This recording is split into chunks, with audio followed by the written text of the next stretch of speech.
അമ്മയുടെ ഉറക്കം ഞാൻ കളഞ്ഞു അല്ലേ? ഞാൻ ഉറങ്ങുകയായിരുന്നില്ല. ഓരോന്ന് ആലോചിച്ച് അങ്ങനെ ഇരുന്നു. സന്യാസിമാരുടെ ഊരും പേരും ഒന്നും ചോദിക്കാൻ പാടില്ല. എന്നാലും സ്വാമി എവിടുന്നാ? കുറെ വടക്കുന്നാ. വടക്കെന്ന് പറഞ്ഞ കേദാരം എന്ന് കേട്ടിട്ടുണ്ടോ? ഇല്ല. ഗംഗ എന്ന് കേട്ടിട്ടുണ്ടോ? പിന്നെ ശ്രീപരമേശ്വരന്റെ തിരുമുടിയിൽ നിന്ന് ഒഴുകുന്നതല്ലേ? ആ പേര് കേൾക്കണത് കൂടി പുണ്യ.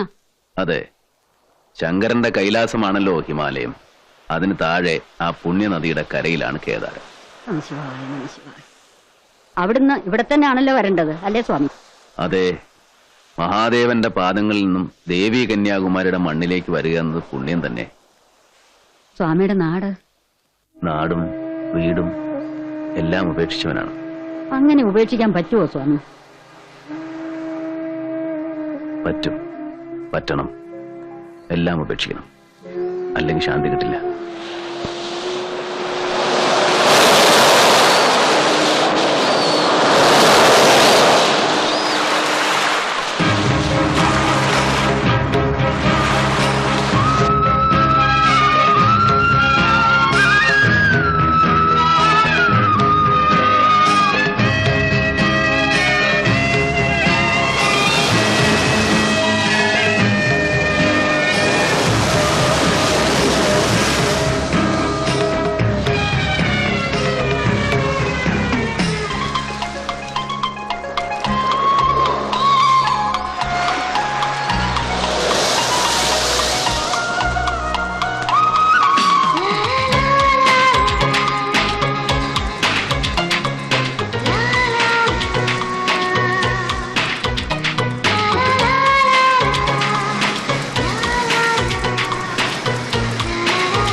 പന്തം കണ്ട പോലെ കുതിര കണ്ടിട്ടില്ലേ?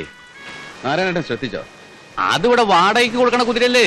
കുതിരയല്ല, കുതിരപ്പുറത്ത് പോയ പെൺകുട്ടിയെ. ഓ അത് ശരി. അപ്പൊ കുതിരയല്ല, പെണ്ണിനെ നോക്കിയല്ലേ? വല്ല മാർവാടികളും അടിച്ച് പല്ല് തെറിപ്പിക്കും. മാർവാടി എങ്ങനെ മനസ്സിലായി? മാർവാടി അല്ലെങ്കിൽ വല്ല തമിഴ് ഭട്ടന്മാർ. അതെങ്ങനെ മനസ്സിലായി? അല്ലെങ്കിൽ ആ പെണ്ണിന്റെ ഭർത്താക്കന്മാരോ? ഓ ഭർത്താവുണ്ടെന്ന് മനസ്സിലായി? ഓ എനിക്ക് വയ്യ, എന്നെ പുറത്ത് വട്ടുപിടിപ്പിക്കാതെ. വട്ടുപിടിപ്പിക്കണല്ലോ, കുറച്ച് നേരത്തെ ഉണ്ടല്ലോ. കൂടട്ടെ.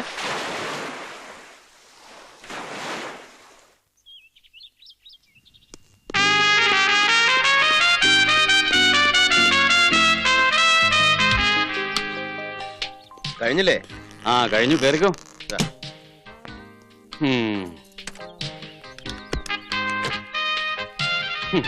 നല്ല ഒന്നാന്തര ഒരു വീടുണ്ടാക്കിയിട്ട് ലോഡ്ജ് മുറി പൂട്ടി പോകുന്ന പോലെ. കഷ്ടം. എന്നാ പിന്നെ പൂട്ടാതെ വരാം. പൂട്ടാതെ പോണെങ്കിൽ അകത്ത് ആളുണ്ടാവണം. ഒരു ഉടുമുണ്ടായിട്ട് മദ്രാസിൽ വന്ന് ഇറങ്ങിയിട്ട് ഈ നില വരെ എത്തി. ഒരു കുടുംബം ഉണ്ടാക്കാൻ പറ്റിയില്ല. യോഗം കേറ്. വേണ്ട, ഞാൻ ഒഴിച്ചോളാം.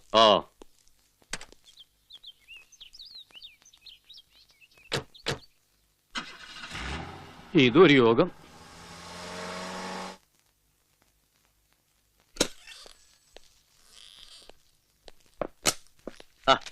താനെന്തിനാ പെട്ടിയെടുത്തത്? അയാളോട് പറഞ്ഞ പോരെ?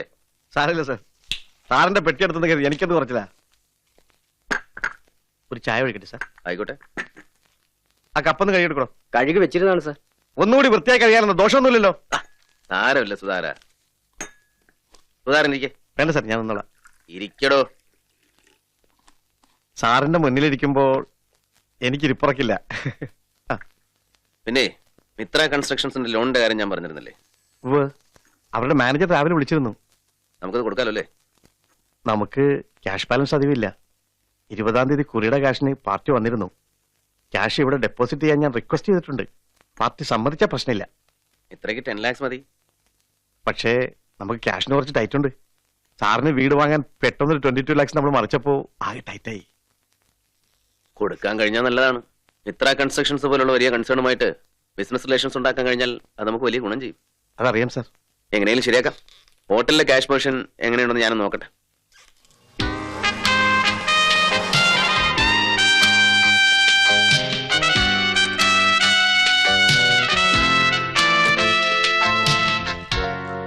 Good morning sir. മാനേജർ ഓഫീസിലുണ്ടോ? ഉണ്ട് സർ. ആന്റണി, നമ്മുടെ ക്യാഷ് ബാലൻസ് എങ്ങനെയാ? ഉണ്ടാവും സർ. ഒരു 6-7 രൂപ ഉണ്ടാകും. ഇവിടെ അത്യാവശ്യം വല്ലതും ഉണ്ടോ? മറ്റന്നാൾ ബാങ്ക് ലോൺ അടക്കേണ്ട ഡേറ്റ് ആണ്. ഓ, പിന്നെ ബാക്കി 2-3 രൂപ ഉണ്ടാവും. അർജന്റായിട്ടൊരു 10 രൂപയുടെ ആവശ്യം ഉണ്ടായിരുന്നു. എന്ത് ചെയ്യും? ഓടിപ്പിടിച്ചാ വീട് വാങ്ങിയതാ പ്രശ്നമായത്. 10-22 ലക്ഷം രൂപയല്ലേ ബ്ലോക്ക് ആയത്. എന്നായാലും ഒരു വീട് വേണ്ടേ സാർ? ഓ, വീടുണ്ടായിട്ടില്ല ഇത്രയും കാലം ഞാൻ ജീവിച്ചത്. എനിക്കിവിടെ ഒരു മുറി ഉണ്ടായ പോരെടോ. ഇനി അത് പോരല്ലോ. സാറ് മാരേജ് ചെയ്യാൻ ആലോചിക്കുന്നുണ്ടല്ലോ. ആര് പറഞ്ഞതൊക്കെ? ഇവിടെ എല്ലാവർക്കും അറിയാം. സാറിന്റെ ഡിമാൻഡ്സ് എന്തൊക്കെയാന്ന് അറിഞ്ഞാ എന്റെ നാട്ടില് നല്ലൊരു കുട്ടിയുണ്ട്. താനിപ്പോ ദല്ലാൾ പണിയൊന്നും എടുക്കണ്ട. ഇവിടുത്തെ കാര്യങ്ങൾ നോക്കിയാൽ മതി. അതിനാ ശമ്പളം തരുന്നത്. അപ്പളേ ഇനി ഒരു കാര്യം ഞാൻ മുഖത്ത് നോക്കി ചോദിക്കാൻ പോവാ. എന്താ? ഇത്ര നാളും വീടാവട്ടെ വീടാവട്ടെ എന്ന് പറഞ്ഞ് കഴിച്ചു കൂട്ടി. ഇപ്പൊ വീടായി. എന്നും ഇങ്ങനെ ഹോട്ടലിൽ നിന്ന് കൊടുന്ന് കഴിക്കാന്നാ വിചാരം? വേണ്ട, നമുക്കൊരു കുക്കിനെ വെക്കാം. കുക്കർ ഉണ്ടായിട്ട് എന്താ കാര്യം? ഈ കുക്കറുണ്ടെങ്കിൽ ഒരു കുടുംബാവൂ. അതിന് കുടുംബത്തിന് പെണ്ണെന്നെ വേണം. അതിപ്പോ എന്റെ കുഴപ്പമാണോ? പിന്നെ എന്റെ കുഴപ്പമാണോ? പിന്നെ ആരുടെ കുഴപ്പാ? എന്റെ അച്ഛനും അമ്മയൊന്നും ജീവിച്ചിരിക്കുന്നില്ല. പറയാനും അന്വേഷിക്കാനും ബന്ധുക്കളും ഇല്ല. കഴിഞ്ഞ ആഴ്ച ഫോട്ടോ കാണിച്ചു തന്ന പെൺകുട്ടിക്ക് എന്താ കുഴപ്പം? എന്റെ നാരായണേട്ടാ, അതൊരു ചെറിയ കുട്ടിയല്ലേ. 19 വയസ്സെന്ന് പറഞ്ഞ ചെറിയ കുട്ടിയാ. അതിന് ഇദ്ദേഹം അവിടെ മൂത്ത് നരച്ചിരിക്കുക. ആ കുട്ടിക്ക് ഒരു 10-26 വയസ്സുള്ള ചെറുപ്പക്കാരനെ ചേരൂ. ചേരില്ല ഒന്ന് പോയി കണ്ടില്ലല്ലോ. ഫോട്ടോ നോക്കിയാണോ ചേർത്ത് നിശ്ചയിക്കണേ? ഒന്ന് പോയി കണ്ടതുകൊണ്ട് ഇദ്ദേഹത്തിന്റെ ചാരിത്രം ഒന്നും നഷ്ടപ്പെടില്ല. ശരി, പോയേക്കാം. നാളെ തന്നെ പോയേക്കാം. വിഘ്നേശ്വര, വിഘ്നങ്ങളൊന്നും ഉണ്ടാക്കാതെ ചേരണ്ട പോലെ ചേർത്ത് തരണേ ഭഗവാനെ.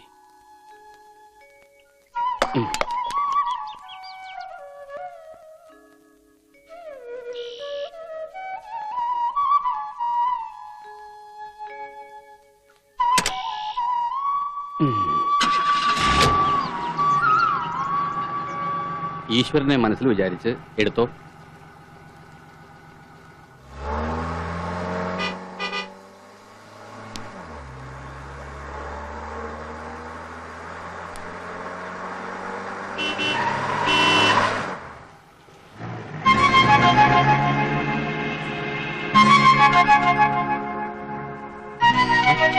ലെഫ്റ്റ് ലെഫ്റ്റ് ലെഫ്റ്റ് ലെഫ്റ്റ്, ഇടത്തോട്ടാ പോണ്ടത്.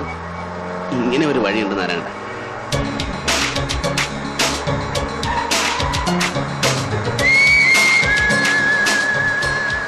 ഇങ്ങനെ പോയാ എങ്ങനെയാ?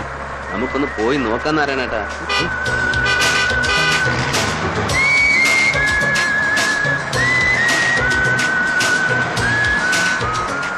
അല്ല, നമ്മൾ എവിടേക്കായി പോണേ? പെണ്ണിനെ കാണാനല്ലേ? ആ ആ ആ.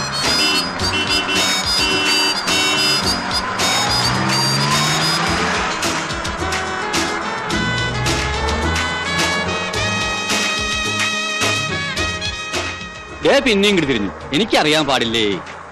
എല്ലാ വഴികളും ഒരേ ലക്ഷ്യത്തിലേക്കാണെന്ന് പറഞ്ഞു കേട്ടിട്ടുണ്ടോ? ഇല്ല. ആ, എന്നാ നമ്മൾ ആ ലക്ഷ്യത്തിലേക്കാണ്. ഓ,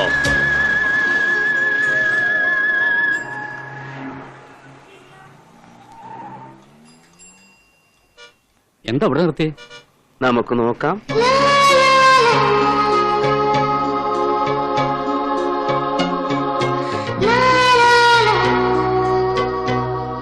എന്താ ഇവിടെ?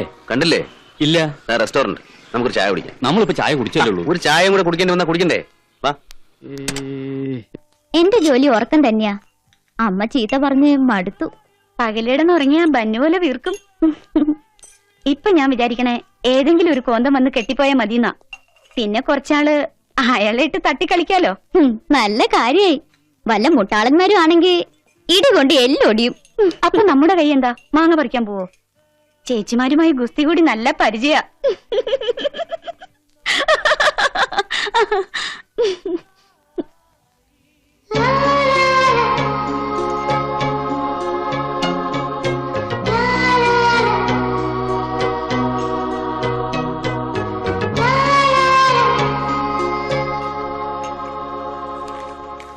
വേറൊന്നും വേണ്ട, 2 ഐസ്ക്രീം. Okay madam.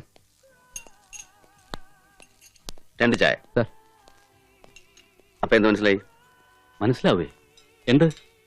മലയാളമാണ്. മലയാളാണെന്നോ? മനസ്സിലായില്ല. മനസ്സിലാക്കി തരാം. പിന്നെ വേറൊരു പ്രധാനപ്പെട്ട കാര്യം കൊണ്ടുണ്ട്. വിവാഹം കഴിഞ്ഞിട്ടില്ല. ആരുടെ?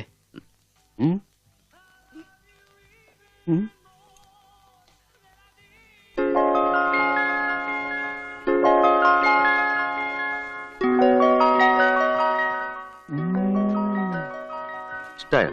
ഇഷ്ടായോന്നോ? ഇഷ്ടാനിഷ്ടം. എനിക്കും.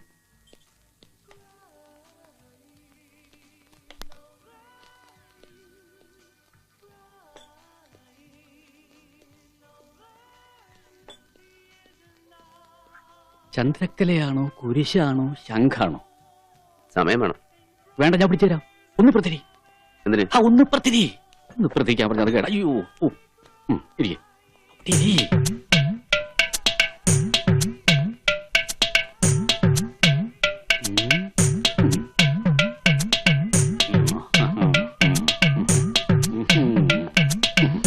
വടി ന്യൂസൻസ്. നശിപ്പിച്ചല്ലോ. ഞാനൊന്ന് നോക്കിയുള്ളൂ.